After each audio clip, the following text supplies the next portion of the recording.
Hello everyone, good morning, good afternoon, good evening po sa ating lahat. Ito po si Charching ng Succulent Davao. Welcome sa ating YouTube channel. And for today's video, so heto guys yung ating mga plant dito sa ating third flat. So dahil hindi pa rin maganda yung panahon dito sa ating location, ay heto at hindi na maganda yung kinalabasan ng ating garden kasi ayan yung ating mga plant dito ay mabilis pong lumago. So yan yung kaibahan sa ating mga succulent. Katulad nitong ating Mother of Millions ay pag lagi po siyang naulanan or nadiligan ay ayan sobrang mabilis po siyang lumaki. So hetong ating Mother of Millions guys ay matagal na po dito sa ating garden. So heto at hindi ko nagustuhan yung sa ating Mother of Millions kasi before mga ilang days lang ay wala po ito sa ating garden. Ang meron lang ay dito sa ating pot. So dahil mabilis pong lumaki yung Mother of Millions pag lagi pong na diligan or naulanan. So heto tinatanggal ko yung Mother of Millions kasi hindi po siya maganda tingnan kung ganito yung tubo ng ating succulent na Mother of Millions or kalanchoy ata ito, family ng kalanchoy. So yan yung kaya yung nangyari ay natabunan na yung ating mga cactus dito na area. So yung tinanim ko lang talaga na Mother of Millions ay dito lang sa gilid. So hindi ko siya dinidiligan kasi gusto ko hindi lumaki yung ating Mother of Millions. Pero ayan, dahil sa hindi naman sinasadya na meron palang naligaw ayan, lalo na pag maraming nalaglag ng pops ng ating Mother of Millions ay ayan. So heto na yung natin mga cactus dito na area. So yung ating napakagandang Echinopsis ay napakalaki na niya. So ang ginawa ko lang dito ay ayan, tinanggal ko yung mga mga pops ng ating ng ating Echinopsis. Ayan. So yan, heto tinatanggal ko yung ating Mother of Millions na meron palang nalaglag dito guys sa loob. Kaya ayan, dahil maulan pa rin po dito sa ating area ay ayan, sobrang bilis niyang lumago. So yung pinaparami natin dito ay yung pink butterfly, pero hindi siya ayan heto yung pops ng or flower ng ating Mother of Millions. Pero yung pinaparami talaga natin dito ay yung pink butterfly. Kaya lang meron talagang tumubo na na Mother of Millions. So yan, andun pa sila sa yan, ang dami nilang nalaglag dito kasi dali din mahulog or matanggal yung flower ng Mother of Millions or yung kaniyang pups, babies. Ayan, so dahil ayan, paulan. So yan, mabilis po silang lumago. So yan yung nangyari. So tinanggal ko na lang siya. So yan, at maganda na tingnan ulit yung ating mga halaman dito kasi yung ating Mammillaria guys, ayan sobrang dami na niyang pops. And then malaki na siya konti kasi before lumiit siya dahil na-dehydrate din yung ating Echinopsis. So maganda kasi pag na-expose talaga sa sunlight yung ating mga cactus. So natabunan na siya. So ito na guys yung update sa ating pink butterfly na pinaparami natin dito sa ating munting garden, na yung kaniyang mga flowers ay hindi po ayan, hindi po nabubuhay di katulad nung mother of millions natin ay madali lang pong mabuhay. So meron ditong succulent, so siguro ano yan, Adolphiae. So yan yung nakita ko dito. Hindi ko yan siya nakita before. So bigla lang kasi ilang araw din na hindi ako nakaayos ng ating mga cactus dito na area kasi maulan lagi dito sa ating location. So yan, and then yung ating nakat na mga dito euphorbia ay ayan, heto unti-unti ko itong tinatanggal yung mga ganito. Ayan mabilis silang dumami yung ating euphorbia. Gusto kong ayusin dito yung ating mga euphorbia. Yung iiwan ko dito ay yung ating mga na-graft, and then yung heto yung ating albo. So ayan din yung ating butterfly ay ayan, medyo dumadami na kasi ganito yung magandang pag-propagate ng ating pink butterfly. I-cut nyo lang siya para magkaroon siya ng ayan, mga suloy. So matagal siyang, or sa 100% na tinanim mo na flower ng pink butterfly ay depende, siguro mga meron lang isa, dalawa na nabubuhay. So pag ganito i-cut mo siya ay ayan, nagbibigay siya ng maraming suloy. So dito sa ibaba ay tatanggalin ko na rin yung mga old leaves ng pink butterfly para sinaga ng araw yung ating mga cactus na nakatago dun sa ilalim.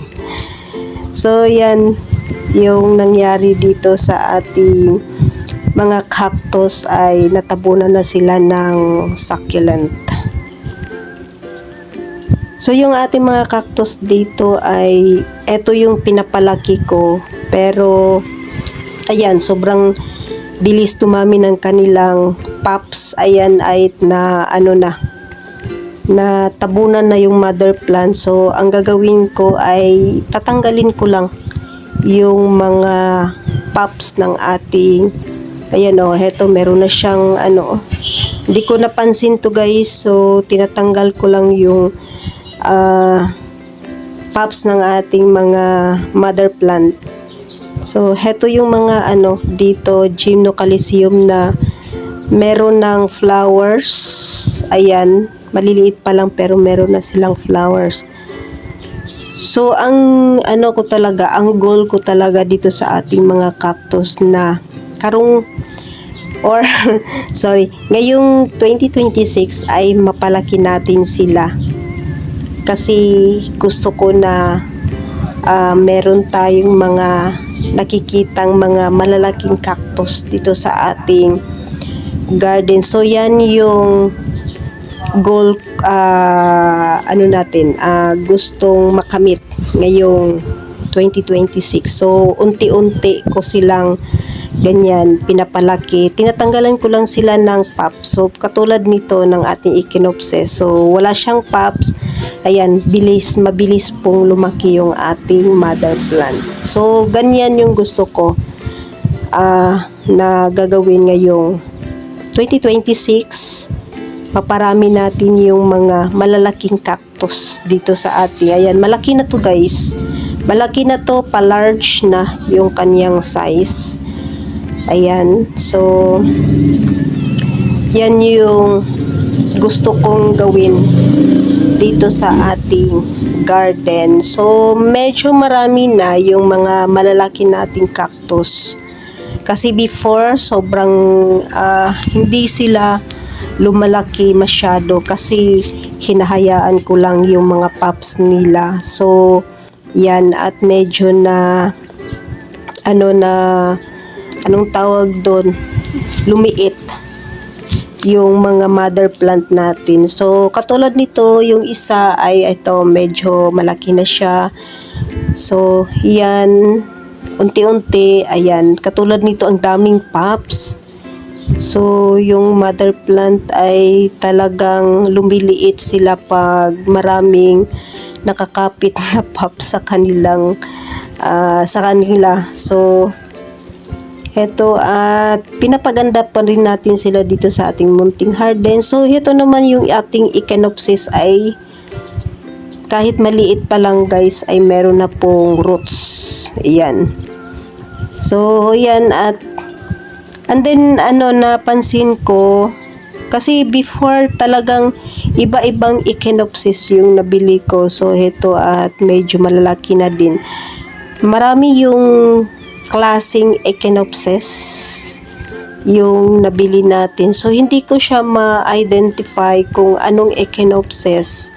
Pero, ngayon, nakikita ko na kasi lumalaki na yung ating mga cactus. So, nakikita ko sa nila, sa forma, and then sa anong tawag doon, yung ko na siya, na-compare ko na kung anong class o iba or katulad nito magkapareho. So, meron tayong mga Echinopsis dito na kakaiba or ibang-iba talaga. Merong, heto siya ay pabilog.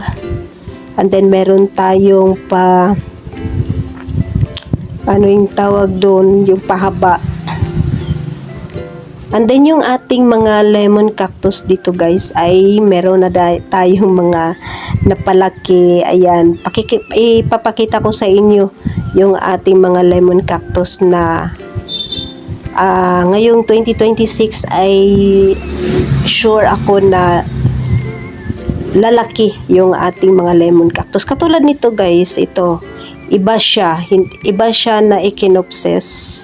So, ito na ko na siya, na-compare ko na siya doon sa isa natin na Echinopsis. So, ibang variety to, ayan. Ibang variety siya. And then, meron pa din na yung isa ay columnar. Diba yung isa ay circle, meron din columnar. So, yan, na ko na siya na meron pala tayo ditong iba-ibang klase ng Echinopsis. So, heto at pinapalaki ko siya pag ganito, tinatanggal ko na agad yung kanyang pops para lumaki yung ating cactus. And then, meron din tayong ibang variety ng anong tawag doon? Yung Mammillaria fishhawk. Ayan. So, heto din yung ating butterfly.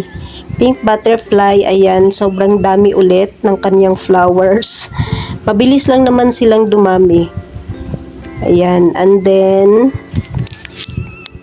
heto at naglaglagan pa rin yung kanyang flowers. So, konti pa lang yung nakuha kong flowers na natubo or napatubo natin. So, ito, iba pa rin to guys na Echinopsis, ayan, heto, sobrang daming babies, ayan, tanggalin natin to. So, hindi na ako na, anong tawag dito, hindi na ako na tatakot na tanggalin yung kanyang mga pups kasi nabubuhay naman sila guys. Diligan lang natin sila ng diligan kasi pag ganito, maliliit pa na ang nila pups ay kailangan sila ng tubig.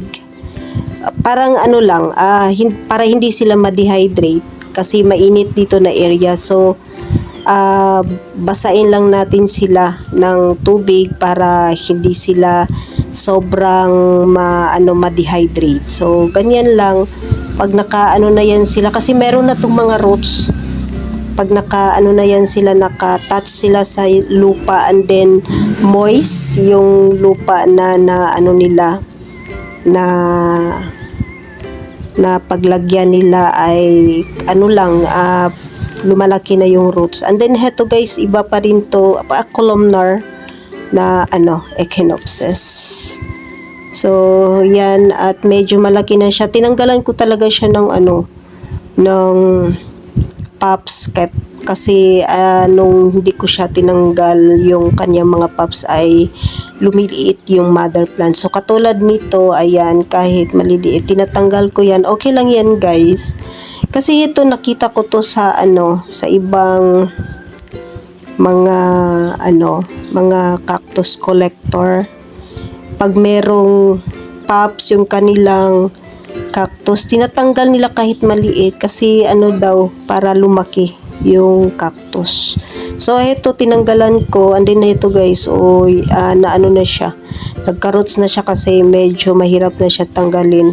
So na yan siya, super dehydrated nung nilagay ko siya dun sa may bougainvillea area, and then dito ay okay na yung ating mga plant. And then yung ating mga aloes dito na area ay ayan, super tataas na. So gusto ko sila pataasin kasi nagpo-produce po ito ng flowers. And then heto, meron din tayong ibang parodia ata to guys. So yan, isa lang ata yung parodia natin dito, or hindi ko sure, sa ibang variety ng parodia. And then yung ating aloe ay na na siya, meron na siyang pa-flowers. And then yung mga pups nito, yung nung last month ay nakakuha ko ng mga pups ng ating aloes hybrid, ay tinanim ko or hinalo ko dun sa ating pa-for sale na cactus. So yan, at madali lang palang dumami yung ating mga hybrid aloes. Basta nakalagay sila sa ground, mabilis po silang mag-produce ng pups. So heto, at mabilis ding dumami yung mga pups ng ating pag lagi kasing nadiligan ay mabilis din pong dumami yung kaniyang mga pups. So ayan, at tanggalin lang natin yung ating mga cactus naman dito ay mabilis pong lumaki. Pag lumaki na yung ating mga pups na nilagay dito, ay pwede natin silang ilipat sa ibang naman area. So yung sa likod ay meron akong ginawa doon, yung ating mga echinopsis ay ginawa kong RS sa ating graph. So yan, at heto lang yung ginagawa ko guys, parang ko na rin, pampalipas oras ko na. So dito lang ako nag-aayos, ayan, nag-harvest ng pups ng ating mga cactus. So yan, at sobrang bilis nilang dumami dito sa ating area, kasi yung aking area ay sobrang hindi naman siya maliit, hindi naman siya malaki, tamang-tama lang sa lang kasi ito sa harapan ng bahay. So gusto ko sana na magkaroon ako ng mapaglagyan nitong ating mga cactus. Meron naman kami na area, pero kasi yun, nilalagyan ng mga tinatambakan na mga materials na hindi nagamit. So meron akong nilagay na mga doon, bougainvillea. So dito, para naman maganda yung natin paligid. Ayan, so tanim lang tayo ng tanim ng cactus kasi ito naman sila ay hindi alagain. So yan po ang update sa ating mga plant dito sa ating munting garden, and that's for today guys. Maraming salamat po sa inyong panunood dito sa ating YouTube channel. Thanks for watching and God bless.